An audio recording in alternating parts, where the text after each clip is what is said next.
За, яг одоо би 1800-аад оны үеийн нэгэн цай тээвэрлж явсан хөлөг дээр байна. Том модон хайрцагнууд давхарлаад үржигсэн бүгд Лондон руу явж байгаагийн шүү.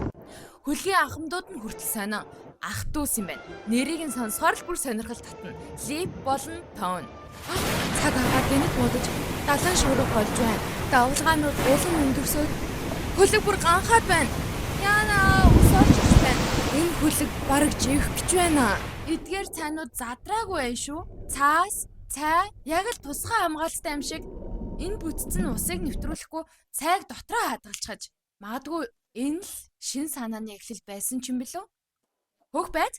Энд чинь Лифтон гэдэг нэрийн эхлэл байж магадгүй юм шүү. Иймэрхүү сонирхолтой санаанд оронгүй түүхүүдийг хамтдаа нэмэр байвал биднийг дагаарай. Хэрэглээ бүрээсээ Lime оноогоо цуглуулж Lime app доторх худалдан авалтаа ашиглаарай. Жишээ нь 5,000 төгрөгийн хязгааргүй яриа мессежний багцыг 500 оноо ашиглаад ердөө 4,500 төгрөгөөр авна. Lime оноогоо цуглуулаарай.